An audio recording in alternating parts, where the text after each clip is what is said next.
Hey guys, welcome back to theclinicaltrialsguru.com. Again, it's theclinicaltrialsguru.com. Keep your questions coming because without these questions, I wouldn't possibly ever know to create a video on some of these topics. They've been really good and some of them really out of the box, unconventional, and I like that. I'd like to get deeper into my content with you as opposed to casting a wider net to get a wider audience or a more diverse audience. I'd like to go deeper with the audience members I have already. So send me your questions, Dan at theclinicaltrialsguru.com. Today's question is in regards to an informed assent for minors. So this person's asking a question about an 11-year-old and what I think is appropriate for an informed assent for a minor in a clinical trial. And let me just back up here. The difference between an informed consent, which must be signed by an adult, and a mentally competent adult without a conservator. And an assent could be signed by a child, a minor, or someone who's not completely mentally competent, but is still able to understand what's going on. So an assent is used in child and adolescent studies because they cannot give full consent. They're not adults.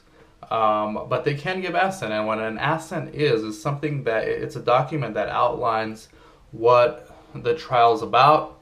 Most IRBs require an assent in addition to an informed consent for child and adolescent studies because while they want to make sure that the parents or guardians or whoever's in charge of the child agrees to their participation, they want to also make sure and do the ethical and right thing and let the actual study participant, who happens to be a child in this case, know what's going on. So what I think would be appropriate for an 11-year-old is kind of like a brief introduction to whatever the medical condition is. I would use a lot of pictures if your IRB can approve of that. All the better. Maybe images or like a cartoon explaining kind of what the study's about. If there's going to be blood draws, have a cartoon showing a phlebotomist, taking a tube of blood. Talk about what the study is trying to test, maybe a particular symptom of the medical condition. You want to also highlight the potential side effects like headaches or dizziness, and what the child needs to look out for should they actually join the trial and get side effects. You want them to report these things, and you don't want them freaking out thinking something's wrong with them. You want to let them know if it's already a known side effect that it's something that's expected from the study. So you don't want to definitely catch them off guard. So those are the kind of things I would put in the assent. And also just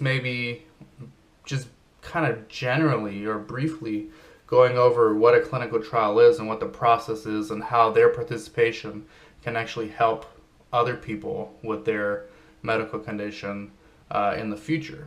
So you want to throw that in there as well. So I would use, if it were up to me and my IRB gave me the go-ahead, the green light, I would have illustrations in addition to words explaining what the study is, because you want to make it easy for them to understand. After all, the point of an assent is just to make sure that the study participant themselves, even though they're not able to legally give consent, they still understand what's going on and what will be required of them and their potential risks and benefits of a clinical trial, just like you would expect an adult to understand. Hopefully that helps. These are good questions. Keep them coming. Dan at theclinicaltrialsguru.com. Take care.